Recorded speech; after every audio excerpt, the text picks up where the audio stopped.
Okay, hello, welcome back to the Football Rundown. We're here with the first ever live podcast on the channel. I'm joined by Nick from SK3 TV. Welcome to the channel. Cheers, mate. Thanks for having me. I feel very proud to be involved on the first live one. Hopefully, nothing goes wrong. Yeah, well, I mean, I put it out there on, I think it was Monday to say I wanted to start having people on the channel. Then on Tuesday, I was on X and I reacted to a post and obviously got into a bit of a discussion about Kyle Wootton. Didn't end up on the right side of it, I don't think, for the most part. A lot of No, people I weren't. think it was a good discussion. Now, Yeah, I think people were putting the points across well. It was, yeah, it's yeah. quite rare for X these days. That is to see people actually putting points and talking rather than just shouting. Yeah, I mean, I think a lot of the time these discussions are easier to be had in situations like this as opposed to X, where you can only put so many words and stuff like that. And Yeah. to be fair, I probably didn't get across what I wanted to say properly in that. And then before you know, you're being bombarded with a load of messages, and it's like, how can I unpack this? So hopefully people can get a better idea of what my opinion actually is on Wootton, and it's maybe not as bad as people think. But before we get into that, we'll talk a little bit about Wigan on Saturday. Did you go to the game? No, I got home about 5 to 3, so it was a case of rushing to find a stream that wasn't at all illegal. I Yeah, was definitely on the right side of the law, and yeah, managed to find one. I thought it was just another fantastic away performance. Getting a bit bored of it now, to be honest. Just being really good away. I'd rather we just had a bit of jeopardy away from home and just won every week a bit of jeopardy away and just win every week at home, just to mix it up a bit. but that was Bristol, I think. But yeah, Yes. I mean the thing about the Wigan game, I don't know what you thought. First half, I thought Wigan surprised me with how on the Yeah. front foot they were at times. I think they played quite well. I think they probably actually edged it at half time. I think Wigan probably looked a little bit better. I thought. I don't know what your thoughts were on that. Yeah, the first half, I came away from the first half very frustrated. I just had this horrible feeling it was going to be one of those frustrating 0-0 draws, or they were possibly going to nick it. And then obviously the injury to Ben Hinchliffe first half, you think, well, is this just going to be one of those days where it's not going to go our way? We had to bide our time, but as we have been doing in recent weeks, we just kept at the game plan.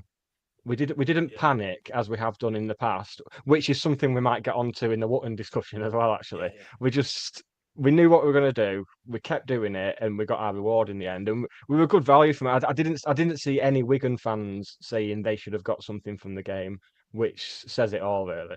I mean, you'd have to find the Wigan fans, to be fair, to That's a good start. point. Yeah, there's none there. But, yeah, I mean that was actually a weird thing. Sort of going into the game, I was obviously aware that they have shut, low sort of attendances, but I was surprised by how empty the ground was, and Yeah. I actually felt quite sorry for the Wigan fans in a weird way because they've been in the Premier League. I remember when I was younger, they were a Premier League side. They obviously won the FA Cup. Yeah. Now they're sort of in League One, being outsung by county fans. Was it just under 4,000? I think it was in the end. Yeah. Um, but yeah, I mean, it was an interesting game. I was looking back when I was putting my vlog together, and I was gutted that I didn't have the bit because I actually turned to my mate. I think it was about maybe 65th minute, and he said it's going to be 0-0 this, and I said there's two goals in this game. They said what will happen is either one team will score and the other will equalise, or the team gets the goal will go on and get a second. But it's not going to finish 0-0 or 1-0. Unfortunately, I didn't have that bit in the vlogs, and there's no evidence that actually said it. But I just felt that there was more than the goal in the game. 0-0. It wasn't going to be 0-0 for me. And obviously, County got that goal, and I thought, right, well, we'll win this now, and we'll win it by more because when we go 1-0 up, home or away, the atmosphere in the end, where the County fans are, you just feel like the energy's there, the momentum's there. And I just thought, if we don't score a second here, it's criminal. And we managed to score it. Um, Great bit of Obviously, play from Wigan had France to as attack well. as well because they've been getting criticism from the fans recently because they Yeah, seem to think they should be higher than they are. I think they've got the mindset that they still should be in the Championship or the Premier League. When, I mean, my first season was 94, 95, and we were playing Wigan in the league around that time, and they'd not long since come up from non-league at that point. So I think they seem to feel they have this divine right to be a Premier League side. But even when they were in the Premier League, they weren't the only time they were filling the stadium was for Man United at home. That was Yeah, it pretty much because it's very much a rugby town. There's not a lot of yeah, interest in the football. So as soon as we went 1-0 up, like you said, it was quite clear we were going to get a second because they had to attack because they've got the fans on the back, and we just managed it perfectly. yeah. They were really well set up defensively as well. I think Yeah, they'd scored the fewest in the league going into that game. I think that's still the case, which is why I think they knew once they went 1-0 down, they were kind of screwed because there's no goals in that side. I think they had, was it Teo Asgard was their top goal scorer? He's gone to the yeah, championship, I think. So I sort of looked at it, and I think that's why I said like there's 2 goals in this game because I just felt that if we got that goal, they're going to have to come at us, and that'll just open up for more. So great game, as you sort of alluded to the situation with Hinchliffe. Disappointing for many fans. I mean, I've been quite supportive of ADDAI, and I think I've had a bit of criticism for that. But obviously Hinchliffe came off. It's an opportunity for ADDAI. We don't know how long. I think is it going to be a month? I think for Hinchliffe. I think we'll find out tomorrow in the pre-match interview because they said he was going for a scan on Monday, but we've heard nothing. But yeah, yeah, it's. I mean, he's.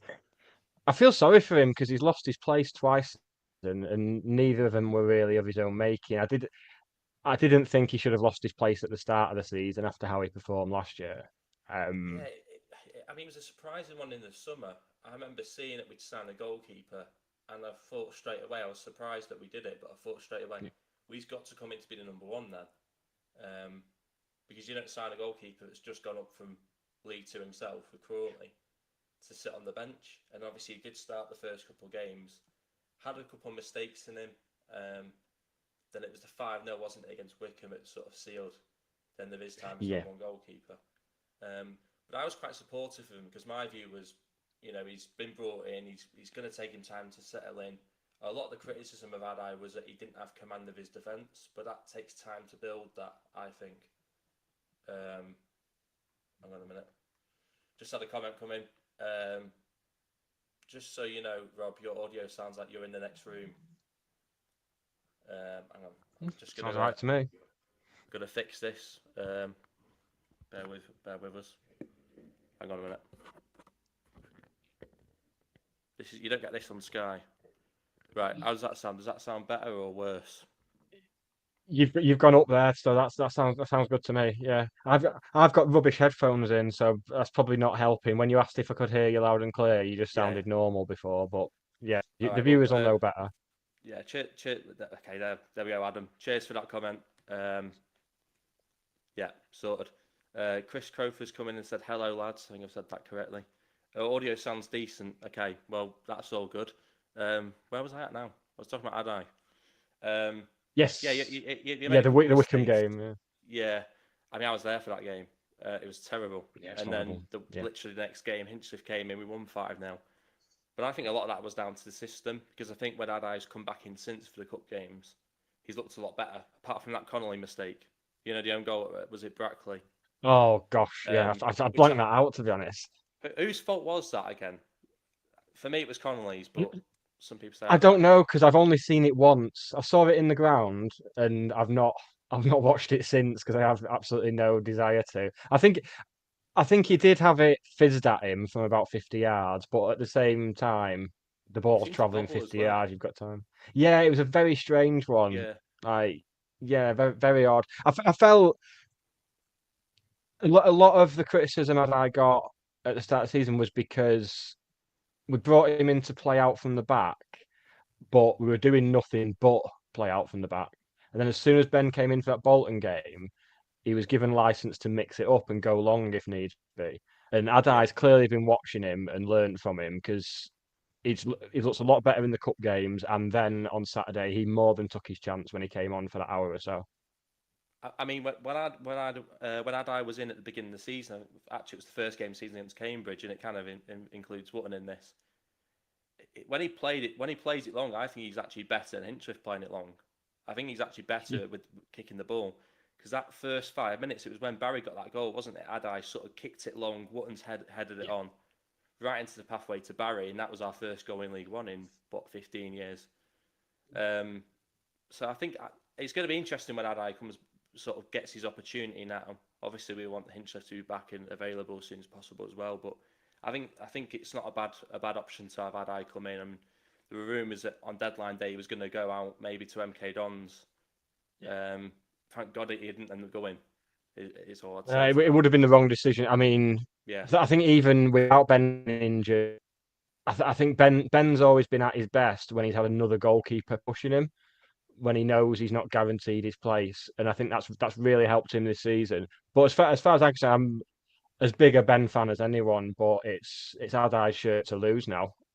I think he'll be in for the rest of the season. Even if Ben's only out for a couple of weeks, I think ADDAI will be in for the rest of the season now. Yeah, I think that was the club's plan as well. So it's kind of interesting that now he's got that run, and hopefully he takes the opportunity. Because, like you say, I think Ben is good when he's being challenged, but it'd be good if we had both of them again next season. But I don't think you keep ADDAI if he's not going to be number one. So it should be interesting to see how he does. Touched up on Connolly there as well a little bit. Obviously, he's come in the absence of Horsfall. He's really sort of stepped up. Because before that, I wasn't his biggest fan. No. What were your thoughts of Connolly before Horsfall got injured, compared to where we are now with him? I think it was the late Orient game where we basically got smacked about for 90 minutes, and it happened a few times around that time actually, where a cross had come into the box and Connolly just wouldn't know where he should be. He was just like looking in the sky for the ball rather than watching his man. And we conceded a couple of goals that way. And I know a lot of people pretty much wrote him off around that point, and I can see where they were coming from, because there were times where he was dire. I know he was moved around because he was coming in as cover, so he was playing at right back at one point because we had no other right backs. He was playing right side of the back three. I did not expect him. I thought if Horsfall was out, it'd be Sam Hughes coming in the centre. But we've got to a point now where Horsfall's due back in the next few weeks, and I don't think on current form he gets back in the team, which is almost unthinkable. When Horsfall got injured, if you'd said to me he's not going to get back in the team, I'd have thought, no, that's not bonkers.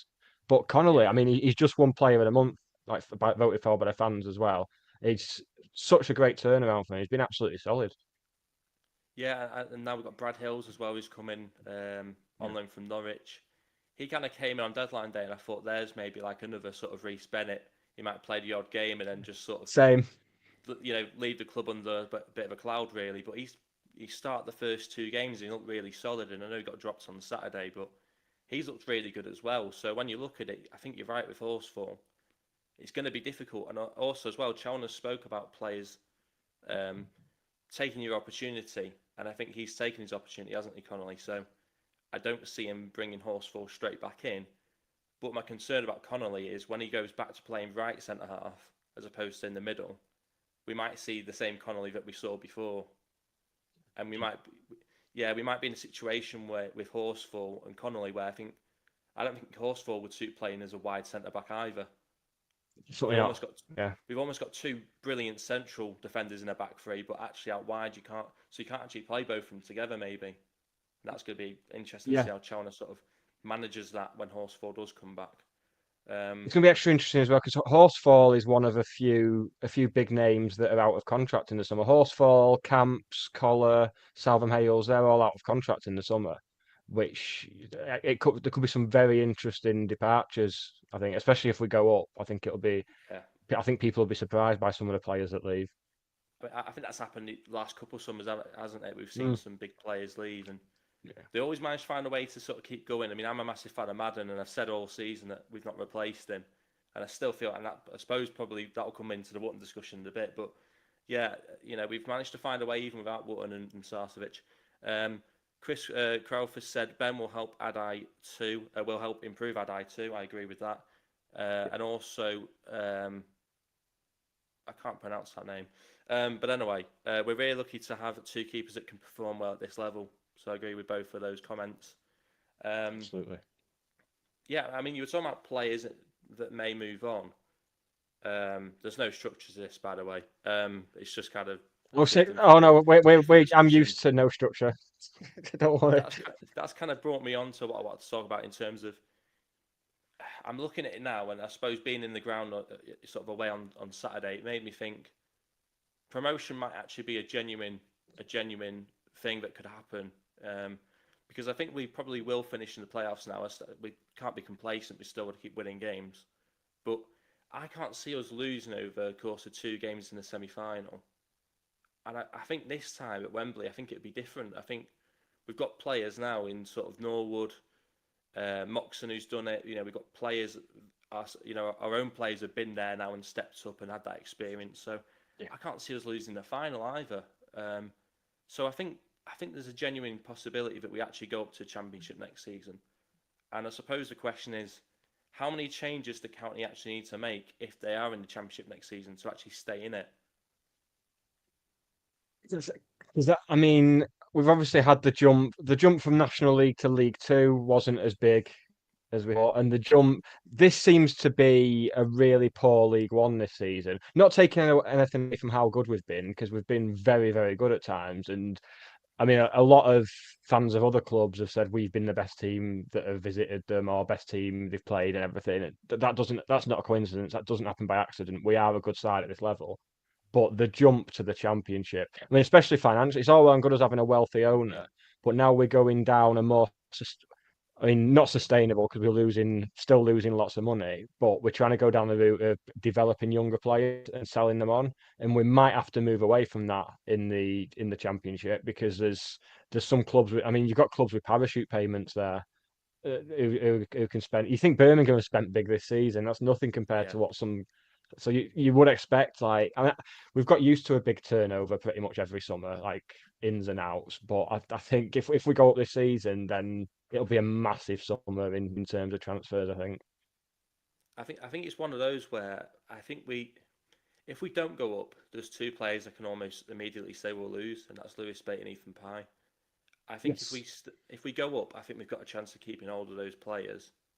Um, I think it's a case. I think at the core of the squad's good enough to stay in the Championship, but it's about getting those 4 or 5 players that you bring in. It's about getting them right because they need to be the ones with the star quality. I suppose we'll kind of go into the Wootton discussion now with this, to be fair, but because I think we do. I think if we do go up, I do think we need a top centre forward because I don't think Wootton can do it in the Championship, or certainly not as Right. the only striker. That would be my argument. Yeah, that's been that's been a real bugbear of mine over the last few years. Is even before Wootton, when we had other players play, when we had Scott Quigley before him playing as the target man in non-league, we had Coyote ADDAI like a few years before that, and we always seem to fall into this thing. It's not just under Challoner; it's been under other managers as well. We've always had one target man, and then when he's been out either injured or rested or whatever, we still play like we've got a target man. We've done it at times when Tanto has been playing as the lone centre forward, and but Yeah, we never seem to know how to play the ball to the to the centre forward we have. So there's been times Santo wants the ball in behind, and we play it to him with his back to goal. There's been times with Wootton at the start of the season, he was getting the ball into feet, and he looked absolutely fantastic. He's got great feet on him, and then when things weren't going too well and we were struggling to pick up results, we start. I think Challoner spoke a lot about players not backing themselves and not being confident enough to try something. So a lot of times they revert to just lumping it long in the air to him. And I know he's yeah, a big lad and everything, but so are the defenders he's up against. So they're gonna win the ball in the air over him. yeah, And it just feels like we don't mix up the way of playing with the forward enough. I'd certainly agree that we do need someone to properly compete with him because we're running him into the ground as well. I'm yeah, surprised he's not had more injuries this season because last season was a bit stop start because of the injuries he suffered prior to that. But because yeah, he plays 90 minutes pretty much every week, sometimes twice a week. It's very rare. It's very rare that he comes off. So yeah. we I've definitely I've pointed need out a bit. someone else to shoulder the burden with him. Yeah, maybe even a younger striker who can learn from Yeah. Wootton and do that sort of thing. So I think obviously I made a comment which I don't think was actually overly critical of him, and probably actually badly worded by me. I think I said Wootton hasn't been as successful this season and probably needs replacing. I think that's words to the effect is basically what I said. And I think what I meant by that, when I actually think about it and not just sort of typing it, I probably meant that he can't be the only option. And like you say, we don't play to striker's strengths when he's not playing, or when he's not in the game, which can happen at times. We don't seem to be able to adapt away from that. And like you say, he plays a lot. He plays a lot of football. I've been saying this. Like I think it was Leighton Orient. He put in a really hard shift, and he was looking knackered. Him and Collar looked absolutely exhausted. Yeah. And Collar came off, and I turned to my mate and I said, "Collar needs to come off. He's ran himself into the ground. If we're not careful, he's going to make a stupid tackle out of tiredness and give up, get a yellow card." And about a second later, he got booked from a bit of just a tired tackle. But then he came off, and I thought, great. But Wootton didn't come off, and I thought Wootton needs to come off because we if we don't trust the bench, then we are going to get injuries to players, and then those players that Challinger's frightened of bringing on now are going to have to play more minutes than what they would have to if you just rotate the squad a little bit more. And I think my frustration is it's not necessarily personal to Wootton. I think we've got to use the squad a bit more, and we do have other striking options. And I think sometimes I'd like to see us pivot away a little bit from playing it to Wootton and maybe trying to get the best out of some of the other strikers we brought in. Like Sam Cosgrove looked like a bit of a bright spark when he came on against Bristol Rovers. Obviously Tanto Laffy. We don't really. I don't know if you saw the Real Madrid City game yesterday. Yes, I did. Yeah, I saw it through tears of laughter. Yeah. Yeah, that pass from the centre half, and I'm not saying maybe county centre halves aren't capable of playing that kind of pass, but that pass in the first goal that Real Madrid scored, ball over the top, killing Mbappe. Tanto Laffy can make runs like that. You can't necessarily finish it like Mbappe did there. But I looked at that and thought, County would never play sort of the ball in behind to Tanto like that. And that's the frustration is that with Wootton, sometimes it doesn't work, and then you've got to mix things up. And I just don't think we do that enough. So I don't think it's that Wootton's not good enough or Wootton is incapable of being part of this team. As people quite rightly pointed out, he's been really important to us. But my frustration is I think we've actually got other parts to our team that isn't being seen because we're consistently persisting with Wootton, even when he's not getting in the game, and maybe when he's tired and needs rotating. It's a vicious circle now as well because obviously we had Liam Richardson from the club on the podcast a while just before Christmas, and he said Challinor was really unhappy about getting knocked out of the EFL trophy because the players that he's been rotating in for that tournament, it's all players who've been knocking on his door at Carrington and saying, "Look, I want to play more," and it's happened for a couple of years where we'll lose a cup game and he'll say in his interview after these players wanting to play. I've given them a chance, and that's what they do. So that's why they're not in the team. And apparently, he's a bit miffed that we went out of that because that was a good chance to be able to get players up to match fitness. So the likes of Cosgrove and Hamilton, Yeah. you just wonder now how they're going to get to full fitness because I mean it's nearly March now. We're nearly into like the last couple of months of the season, and this is the point where we want them to be fit. And I genuinely do. I do worry that Wootton will pick up an injury because we have absolutely run him into ground. And like you said, just how knackered he looks. You just worry, especially when he's a player who's regularly having to jump in the air. You know, he's going to come down and suffer a knee injury, ankle injury, something like that. And that's the one thing nagging at the back of my mind as we go into the run. We should be all confident because we're in a great run of form, but there's just that nagging at the back of my mind. It's like, well, what happens if he does get injured? Because whether Challinor doesn't think Cosgrove is up to it or whether he's not fully fit, how's he going to get fully fit? It's a bit of a vicious circle, really. Yeah, I think that's the thing, and I think we've got players. I get Wootton's strong sort of strength is that he can help bring other players into the game and things like that.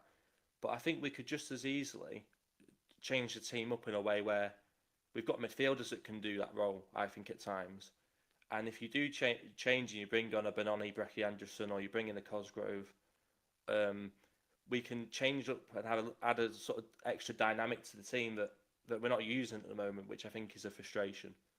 So I think when we had Louis Barry, it worked with Tanto because there was a runner around him, so there's someone to pick out. I think now we're sort of Wootton's in the side and we're playing a lot more central, and I think he's finding it difficult to have an impact in the game the last couple of games. I don't know if you agree with that. So I think there's certainly times where it looks as though large periods of the game are passing him by. Well, when we've got the ball anyway. But in terms of, I mean that the dynamic between him and Collar, they're just the way them two lead the press. Because I mean, I almost feel the same about Collar in some way. He's one of the first I'd be looking to replace because in terms of what he does in the press and winning second balls, we've got no one else who can do that in that position. But I don't think he's quite at the level technically they're looking to be at. You don't tend to see him running in behind. He's not going to beat a man or anything. I think, well, quite clearly Fiorini was earmarked for that role, and that's Yeah, not worked for he's not whatever reason. he's not even getting Um, game time at Dundee as well, which is a bit of a no, that's it, and you just wonder. I mean, we've had players in the past that have just had a terrible start and then gone out on loan and it has worked out for them eventually. So I'm hoping. I mean, Callum Camps, even though he didn't go out on loan, he's a player who took a while to get going, and then it shows what a weird situation we're in because Callum Camps, when he's been fit this season, he's been a player of the season contender. But yeah. even now, we're looking at it and thinking maybe he doesn't get in the team because Bates captain, so when Yeah, he's he's fit, captain midfield. he's going to be playing. Norwood has been. I wrote him off when we signed him. I didn't understand why we signed him. He's been flawless over the last month or two.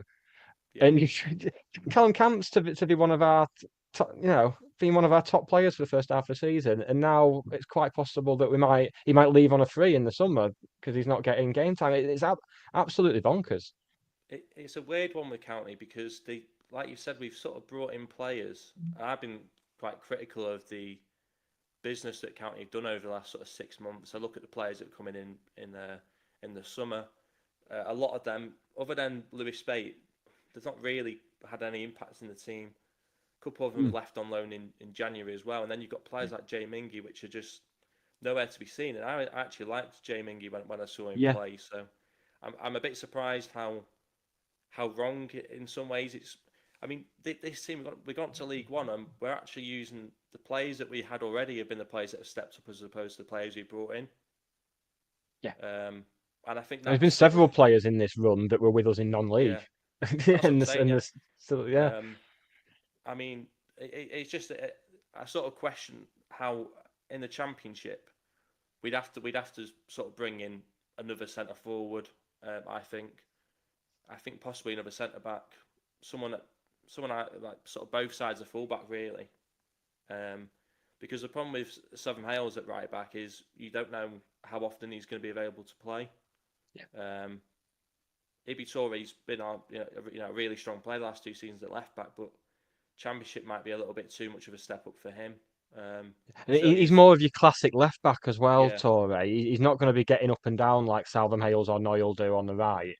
Um, Obviously that was fine when we had Barry because Barry doesn't tend to track back down that side, so Torre could mostly stay back.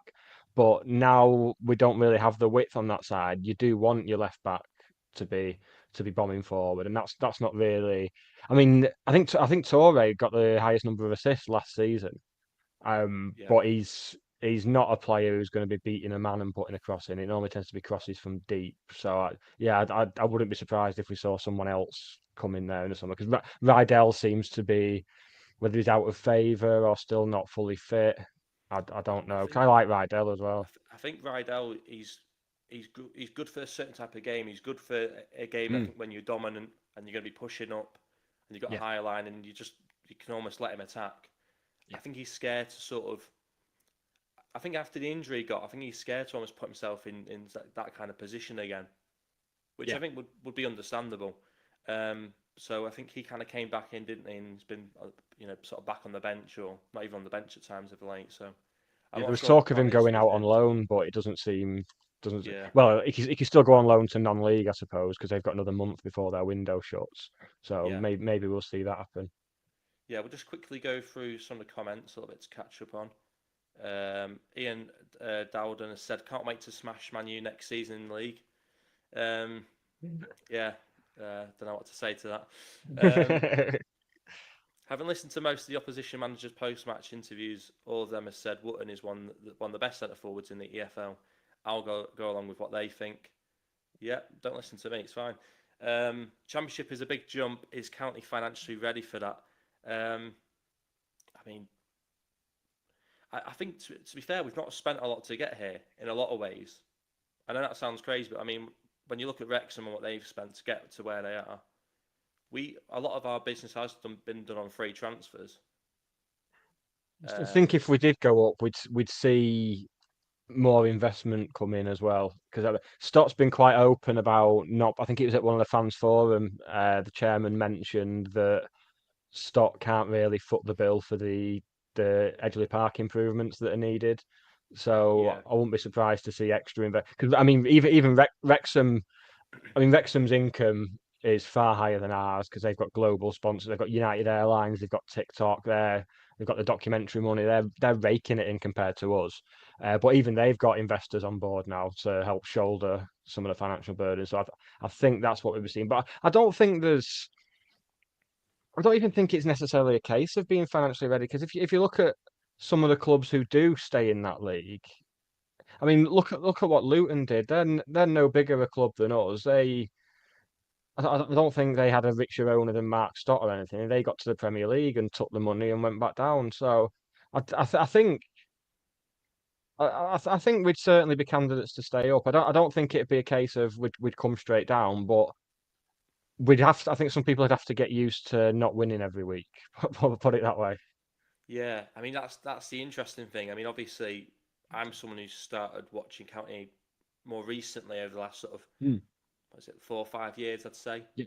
Um, so in a weird way, all I've kind of got used to is that at worst, it's like are we going to make the playoffs?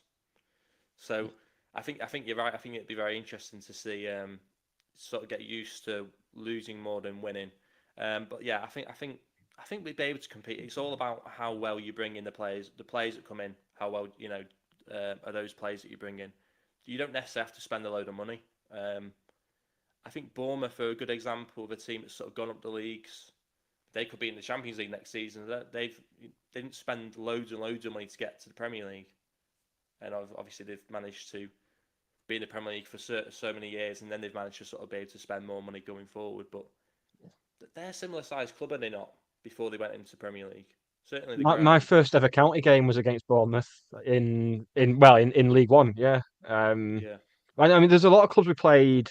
So I think that season we played Wigan, Blackpool, Swansea, Cardiff, Bournemouth, Brentford, Brighton, and they've all gone on to get to the Premier League. And I wouldn't see any of it. I mean, particularly like Brentford, likes of Brentford and Brighton. I don't see them as any bigger a club than us, really. Certainly, Blackpool aren't a bigger club than us over the yeah, last they were like in the couple of Premier League as well. decades.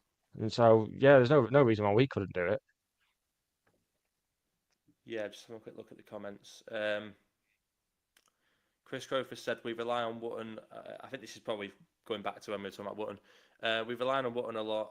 Another option can only be a food thing. I'm guessing he said a good thing. Hopefully, Cosgrove can be that until the end of the season. We'll have to see what he does. He brings a hell of a lot to the team. It's not all about his goals. His touch for target man is brilliant, and hold up play only frustrates the amount of fouls he somehow gives away.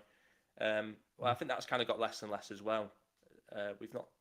I've not seen him sort of yank a defender to the ground as much recently, which I think Yeah, is a good thing. he wasn't being smart about it at points at Yeah, the start of the season. He was just being very silly with it. But I think he's a lot more savvy and smart. I have come prepared actually, which I never normally do. I've just a few Wootton stats to give a bit of background, if that's all right.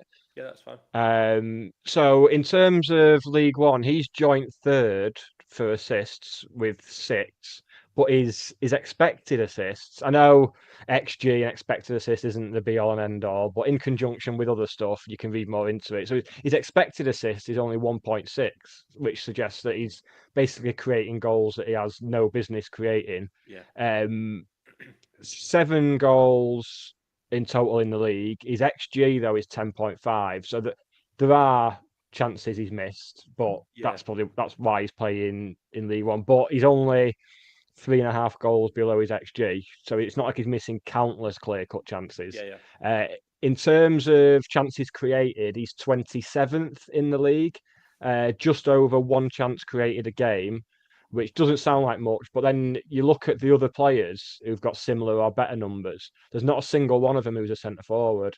They're all like central midfielders. midfielders or Yeah, wide players, yeah. But his overall stats with us, he's on 106 appearances, 29 goals and 17 assists. So that's 46 direct goal involvement. So it's just under 1 in 2, which isn't as. And it's not aimed at you because your points were very yeah, yeah, constructive. But I mean, there's certainly one commenter who seems to be talking as though he offers absolutely nothing. But him and Collar are the two most pivotal players to how we play, I think. yeah. I think that's the thing though with Wootton is it's not necessarily him. I think it's more about can we bring in other players that can make us a bit more effective in certain areas of the pitch. Mm, So, okay, he's not a goal scorer, but we also do need a goal scorer. mm, And I think Barry was that, wasn't he? mm.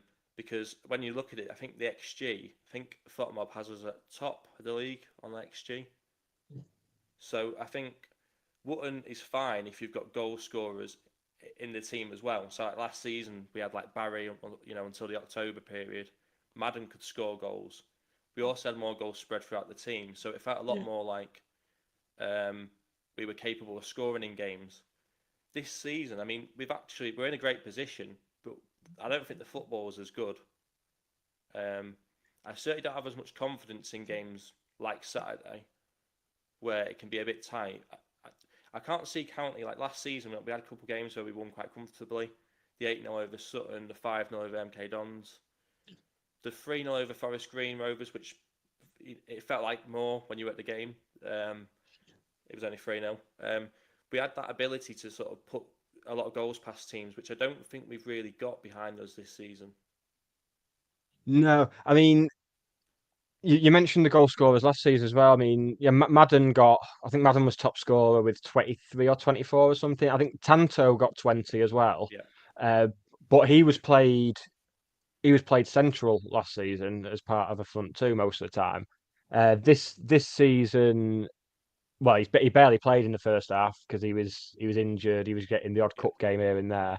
But since I think now he's playing as part of a front two with Wootton. I think we will see him. I mean, he'll hit double figures comfortably. I won't be surprised if he ends up on 15 or 20 because he's the only player that we've really got up there with a large degree of pace who's going to get in behind. So he's going to get a chance. I think last season Tanto had, I think it was a better shot conversion ratio than Haaland.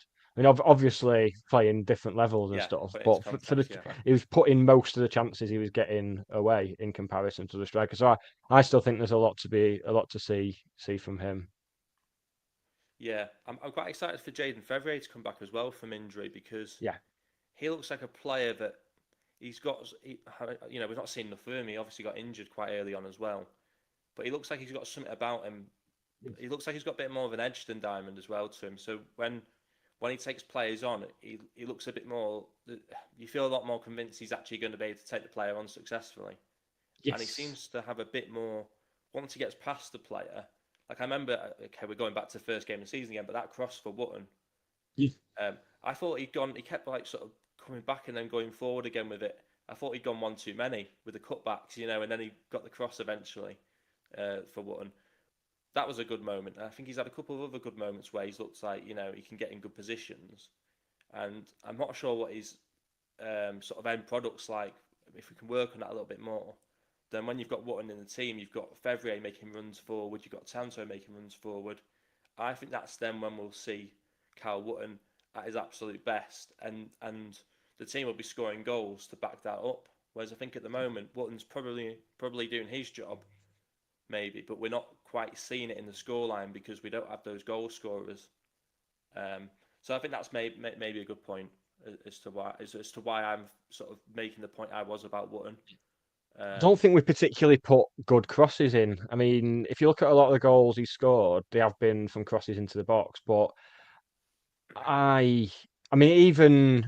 obviously Lewis Bates' goal at weekend. Well, both our goals at weekend were from crosses. So I'm sort of hoping we're going to see a bit more of that going forward, because that's Yeah, where, if you look at the games where he was scoring, I think he got a hat trick in the cup last season. There was a couple of games where he scored two, and it was from getting crosses into the box and him attacking them, which we don't seem to do as much. yeah. I'm a big fan of crosses. Yeah. Overlapping as well. We don't do that enough. Um, I think that's something that I noticed it on Saturday. I noticed in the last couple of games actually, because we sort of play without a 3 or 5 at the back now, and we don't have the natural width. When the wing back does receive the ball, he's not really got any support around him, Mm. and that makes it a lot more difficult. Obviously, if you've got a fullback sort of making an overlapping run, even if you don't go for the overlapping option, you've carried out one of their defenders.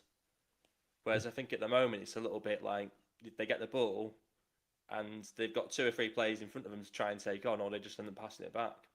So Absolutely. I think that's probably something that needs to be worked. And having said that, we were doing that on Saturday, and then Challoner made 2 subs, which I thought at the time were the wrong subs, and they got proven wrong. So yeah, I mean, I remember it. I was tearing my hair out because we were looking like we need to get a goal, and we brought on 2 midfielders, and I was like, Yeah. "What on earth are you doing, Challoner? We need goals, and you bring on 2 midfielders." A couple of minutes later, Camps has made that sort of run into the box, and Bate sort of running, lovely like run into the area, and then great finish as well. And I'm thinking, well, that's me. Shut up, you know what I mean? Because that's why he's a football manager in League One, and I'm sat there watching it. Um, but yeah, I'm sure I wasn't alone with people thinking that at the time. Oh Um, no, I was the same. Yeah. yeah, I don't see Hamilton getting much of a chance, to be honest. That's what Chris Crowfoot said. Um, I mean, we brought him in. We don't really play with a wide midfielder, sort of, or wide player now. So he Mm. was brought in. He plays on the left, but we don't really play with wingers now, do we? So where do you think Mika Hamilton's going to get his minutes if he does get any minutes?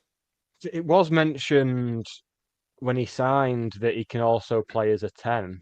But Yeah, as we discussed before, Collar is so pivotal to how we play that if he's fit, he's going to be playing in that 10. yeah, If it's not broke, don't fix it. So I think it is just going to be sub appearances. But I think that's been a theme with a lot of Challoner's loan signings. I think Barry is probably the exception in that he was so far above everyone else that he started games. But for the most part, we're just using him to almost fill a spot on the bench and get 20 minutes here and there. And you never know. We might get a couple of injuries and have to call on him. But I wouldn't be even if Collar was to get injured. I think we'd end up seeing Callum Camps in that role yeah. or someone else. Yeah, I think Hamilton will get minutes here and there, but I can't see him getting a start anytime soon. And it's not like he's done. He looked decent on his debut. He looked like he had a bit of something. I mean, we were after him last summer. He's come through the City Academy. Middlesbrough have paid a fee for him, so he's obviously got something about him. I think City have retained a buyback fee on him as well, which they didn't do with Fiorini. So City obviously think he's going to go on to do something as well. But Yeah, yeah, he's just been a bit quiet. But I suppose it's hard for him if he's not getting a large amount of football, then it's going to be difficult for him to impose himself, I think. yeah. I mean, he didn't look great when he came in at Slayton Orient. I think that was his last couple of minutes. That Yeah. if I'm correct on that. But it's going to be difficult for him to get in. I think the biggest problem he had is he comes in, he sort of plays on the left hand side, and everyone's thinking he's going to be what Louis Barry was. And I think that was going to be the problem for anyone who came in on that left hand side because we don't have a Barry replacement. We didn't replace him. Do you know what I mean? We just Hmm. sort of we thought, right, well, let's bring in another temporary striker and then just get us to the end of the season. It kind of feels like that was the plan. Um, but then we brought in Moxon, which I think was whilst he's got good experience and he's a good League One player, that kind of felt like a bit of a weird one on deadline day. Yeah, You know, that seemed to just come out of nowhere. That yeah, because there was rumours flying about players who were interested in and stuff, and then obviously the Brad Hills one was doing the rounds for a few weeks before. It was kind of widely accepted that he was going to come, but Moxon just took everyone by surprise. And I think Challoner mentioned it. Challoner and Wilson both mentioned it when we signed him that it came about very quick. I, I think there was. I think it's Lincoln. Lincoln had put a bid in for him on loan, and then we came and blew them out of the water with a permanent. and managed to get him. But he's another one we've been after ever since he tormented us for Carlisle in the playoff final. So there seems to be a common theme of us Yeah. keeping an eye on these players, even after we miss out on them, and then coming back for a second bite. Yeah, I was going live a couple of times on deadline day to talk about it, and that one caught me by surprise. It was like the last one. I think we'd gone live for about an hour from 9 o'clock, and I thought 9:30 we'll have that final second transfer done, and we'll sort of go to bed after that. And then it kind of didn't happen until 10. Finished that at about 20 past 10, and then there was kind of this bit of a hype that there'd be a third signing, so I was back on for 11. But we had no idea who it was going to be and what formation, what position it was going to be. But then when I found out it was a midfielder, I was a little bit confused because it felt like the last position you'd want to strengthen if you're going to strengthen. Um, Yeah. but yeah, I think it's an interesting one to see how Cheltenham manages now that Camps and Bate are back as well, and obviously both had impacts off the bench on Saturday. How does he manage that team on this Saturday coming up? We'll get into that in a second. I'm just going to go try and catch up with some of the comments as best as possible. Steve Fosbrook said, "I think you're all bonkers to think Wootton would be a big loss." I'm sure that'll. He absolutely would. I think I said it when we were chatting on Twitter. Like, if the very fact that Dave Challoner had to go out of his way in one of his pre-match interviews to say what Wootton brought, the fact he plays pretty much every minute is absolutely vital. The way that he leads the press, the way he brings others into play, even if we do go long in the air to him, if he doesn't win the header, Will Collar's going to win the second ball because Yeah, we're set up that way. I think the same commentator who said that also said he wants to see Andresen given a yeah, chance in Wootton's role. I don't think he's anywhere. He's a different type of striker, but I don't think he's anywhere near that yet. I think he'll probably lose his place on the bench and go out on loan very soon. I know they've been impressed that They said he's been better than expected at this stage, but yeah, yeah. I don't think he's up to that yet. When he came on against Palace, he looked a bit lost when it To be comes to fair, his role. I'll defend him on this. It was his first 10 minutes or whatever Oh in, yeah, in English football, and it was at Crystal Palace away. yeah. He Oh did yeah, yeah, he did look a little bit like the rabbit caught in the headlights. yeah. I think that's I what I would said as well. afterwards, because I wasn't expecting him to come on in that game. But then he came against Barnsley and seemed to get in the sort of right positions a couple of times. And I've actually been calling for him to get a bit more game time off the bench than what he's got. And I think I actually said last Saturday I would have started him and Cosgrove up front, which was a bit of an out there one. I knew it wasn't going to happen, but I I think think he'll certainly get a fair bit of game time. I think yeah, Challoner was asked the other week why he hasn't brought him on more, and he said if we're 2 or 3 goals up, then we'll see him coming on, which makes sense. I think less pressure for him because obviously yeah, he's had a complete culture change as well in terms of like moving from the country he was born and everything. I know he was in at Bologna at one yeah, point in yeah. Italy, so he's had experience of moving around, Well, but also as well, it's gonna take a time. he wasn't even meant to be part of the first team really. No, no, I So think he I just think surprised everyone. it's all happened fairly quickly. Ryan Moore said, unpopular opinion. I expect Tanto to go in the summer. Um, I mean, that would be an interesting one. Um, I'd miss the song, and I think I'd miss that pacing behind, but which I don't feel we've really got the best out I of mean, him if this he does season. go, it'll be for big money anyway, which is something.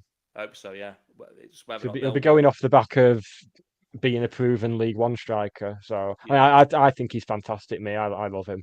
I love I do. Yeah, Tonto. it's whether or not Millwall have clauses in or not. Maybe. Yeah, they did have a. I think there was a buyback clause at one point, but we're not. No one seems to be sure whether or not it expired at any point, or yeah, we don't know. But if he does leave, it'll be to a bigger Hopefully for club big than money. us. Yeah. Yeah. Raimond's also said Jay Mingy had a health condition right at the end of pre-season, so that completely set him back. Don't expect to see him at his best until next season, where he will be right side of centre back going forward. Interesting on that one. Trying to pick out the best ones. Where was a sec? Yeah, I've just read that one. Jonathan said, I don't put much stock in XG. I know him personally, and that doesn't surprise me. Yeah, Um, yeah. I mean, I don't. I mean, I railed against it for a long time, but I think in terms of having it in conjunction with what you see on the pitch, it's a good indicator of how good the chances are you're creating. It's not certainly not the be all and end all. I'm not one of these who plays football manager and absolutely loses my marbles because I've lost a game with a lower XG than the opposition. It's just nice to see how good the chances you're creating are, really. yeah, I'm not a massive. I mean, a lot of stats. I don't really like to use stats that often. I sometimes look No, at them and go. so I mean, I do it for the previews and stuff like that. And I think sometimes I'm looking for a stat that might be interesting rather than actually being an important thing to what I'm trying to get at. If that makes sense. Yeah, yes, XG yeah, is an interesting one. I mean, I don't know if younger people play FC 25 or anything like that. That has the XG thing, and yeah, you'll yeah, lose the game. You'll lose the game 5-1, and it'll say you should have scored 8. yeah, yeah, That's exactly, usually yeah, happens to me anyway. Football yeah. Manager, I think as well. That's how you break a controller, isn't it? Yeah, you always want to have a positive one on Football Manager XG. Yeah. Mine usually isn't, but that's when I start trying to find the the ones that says unbreakable tactic and stuff like that, and Yeah. download it, and then it's very breakable. Oh, Um, I've got an unbreakable one for you. DM me, I'll tell you. well, I mean, I've not played the new one, the latest one. I was gonna get the one for this year, but that's been delayed, hasn't it? Yeah, it's ruined my year pretty much. I've had to start a new save because I just need to kill that time until November when it comes out. Awful. Yeah, I did one with County on FM24. I took them to Europa League, and then I felt like there's nothing I can do here. They won't give me any money, so I left. Yes. And I left thinking like, I'll get to go back, and then every time keep trying to go back, they won't have me because they don't like me or something. Oh, Even though, you're even dead though, to them. yeah, well, in fact, I know I won the FA Cup with them, and I got them into Europa League. So I basically done. Oh, and I took them all the way up to Premier League as well. So I basically was the best manager they've ever had. I left, and then they named the stadium Jim Gannon Stadium. Well on I was them, gutted. as they Yeah, and should do. I went to Inter Milan, Barcelona, won all sorts, and then they wouldn't let me go back. So I think I went to Dulwich Hamlet in League Two. They always in League Two on Footy Manager. It's mad. Yeah, I don't I know how they thought I'd do go it. there. I mean, not many people leave Barcelona after Champions League win, but I like to do that sometimes. Yeah. Panini's in the chat and he's saying, "Hang on FIFA you always bang on about XG. Yeah, that's when I lose to you about 7-2, and I should have absolutely battered you." Um, Jonathan saying Sports Interactive had a mare this year. They absolutely did. Big I'd be time. interested to see a new one, but County could be in the Championship by then. Um, he's also said it must be a Dulwich fan working on the FM dev team. That has to be it. That must be it. Yeah, yeah. I mean, if you ever go really far into it, then you just get some right weird teams going up the leagues and everything. It's disappointing as I'm in well. 2054 on one of my saves, and both Stoke and Port Vale are in the National League North. It's superb. What was it? I mean, it was mad enough. This was mad enough for me. I had like Watford in League Two and that, and I was like, that's madness. But Yeah. then you get teams that have done like really well, and it kind of like, me getting County to the Premier League isn't really as impressive now. Which is probably why I went to Dulwich Hamlet. Anyway, we've sort of gone into Football Manager for a couple of minutes there, which is never Always the the way. worst thing. We've got 5 to 9. We've got Cambridge coming up on Saturday. They're rock bottom in League One. They've just sacked the manager, Gary Monk. They brought in a manager which was there a couple of years ago for about 10 games. Um, And also a Mark, director of football who has yeah, been there as manager. It's Mark, Mark, weird. Mark Bonner. Yeah. We'll call him that. I think that's how you say his name. I hope it is, because the The alternative is alternative would be terrifying. PG. So yeah, Yeah. the alternative would be maybe how he got the job in the first place. But yeah, I think new manager bounce potentially. No, I'm not having it. I've seen a lot of talk of this new manager bounce, but he'll have had four days with them. That's enough time to get them fired up. But it's given that we've got a plan A, a plan B, and a plan C. I don't think 4 days or so is enough to get that into their heads. I think they'll go in fired up, but I think if we can, they're going to have to attack. because Yeah, a lot of the fans don't seem to be behind those two appointments. A lot of the fans seem to be thinking they're going backwards, especially given the way Harris left them last time round. So they're yeah, going yeah. to have to come out and give the fans something to cheer about. So if we could soak up the early pressure, I think it'll be another Burton away, to be honest. I I hope think so. it'll be fairly simple. Just get it wrapped up nice and early. Are you going to Cambridge on Saturday? Possibly. I'm trying to rearrange my Saturday morning plans, but Yeah, if I'm if if missing out not, on that one. I'll be going abroad to watch it completely legally. Yeah, I'll be missing it. I'll be missing it entirely. So that's actually a message to the regular viewers. There'll be no vlog on Saturday, unfortunately. But I'll be back for Blackpool. I was just reading before. I was doing a bit of research. The preview should be going out as well tomorrow. I was meant to do it today, but Yeah. I didn't. So that should be going out tomorrow. Part of that, I'll end up repeating this on the preview now. But I was looking at their results. Cambridge, they're rock bottom, but they've actually managed to have some decent results against top teams. Mansfield have fallen off, I know, but they got a 3-2 win over them at the end of January. And in the last couple of months, they managed to get a draw with Wrexham, Bolton, Lincoln, and Wickham. So that's a little bit of hope for Cambridge fans that they might be able to get, along with new manager bounce. They've had some good results already against top teams. With how County have been against Bristol and Wigan for the most part of the game, they could get a result if they're not careful. But hopefully we kill that game. I was saying before about 8-0 last season, 5-0 over MK Dons last season. Hopefully this could be the game where we can put a couple goals past the side. Yeah, I mean, I thought on the opening day, I thought Cambridge were just terrible. They set up to almost play anti-football, and then Yeah, Barry scores that absolute worldie of a goal early on, and it just knocked the stuffing out of them. So I think if we can do that again, it'll be fine. It's it's not going to be pretty, I don't think. I think they're going to try and frustrate us because I mean Neil Harris teams always play like that. But he was I at I Gillingham, wasn't he? genuinely think, yeah, he was at Gillingham and I hated. I think We we played them on the first game of the League Two season in the 23-24 season, I yeah, think. that's right. Yeah, and they They beat beat us. us. They beat us Yeah. at home. And then I think we drew away as well toward that rearranged game towards the end of the season. We drew there Yeah, away. I think Harris might have left by that point. I think he might have gone to Millwall, possibly. for about the Um, 10th time, I think he went there. yeah, yeah. He Yeah, just he just circulates between the three clubs. That's all Neil Harris does. He'll be back at Gillingham by next year. yeah, probably by next week. Yeah. Once County have beaten them. Yeah. Ryan Moore said, "I'm expecting a 0-0." He's said with you, he's very anti-football. Yeah. So yeah.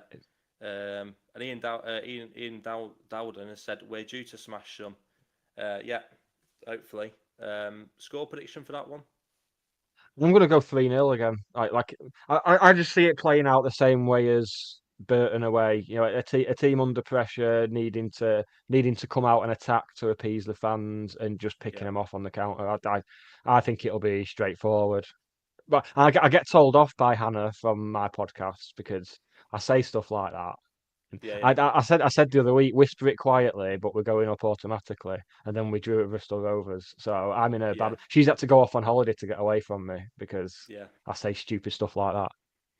I'm gonna go with 2-0. I think. I mean, I might change my Mm. mind in the preview. I often do that. I actually started to create two predictions, one with my head and one with my heart. Oh I've yeah, kind that of gone sounds. Well, away put from that. put a bet on both of them just in Yeah, case. yeah, I'm gonna go with 2-0 just because I just think that it could be a similar story to Wigan where we huff and puff, but we just can't quite get the goal, and then maybe it opens up a little bit at the end. Um, Yeah. so yeah, we've been going for just under an hour, or I think nearly exactly an hour now. So I'll wrap it up. But yeah, big thanks for coming on. Hopefully we sorted out the Wootton debate. Oh yeah, it was Um, good chat, mate. I yeah, I, yeah, I always enjoy that. That's why I do most of my football chat on Twitter on X because people tend to try and actually speak. It's when you go on the Facebook group where it gets a bit weird, but it was a civil discussion. yeah, It was good. I'm all for it. The more the yeah. merrier.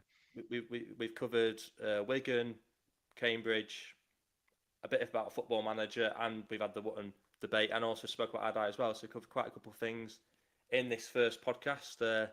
So yeah, thanks for coming on. Obviously, you've got SK3 TV as well, which is on a Monday night. So if people don't know about that, you can tune in. What time is that usually kick off that on a Monday? We're live from 8 till about 9:15 on a Monday night, and then it's available as an audio podcast from midday the following day. All right, yeah, good. We'll go check that out. And thanks for coming on for the first podcast. Hopefully we can have some guests on as well, again, going forward. And this is what we use the podcast for. Thanks for everyone that's tuned in as well. Sorry if not been able to read everyone's comments as usual. Been quite busy and hectic on it today.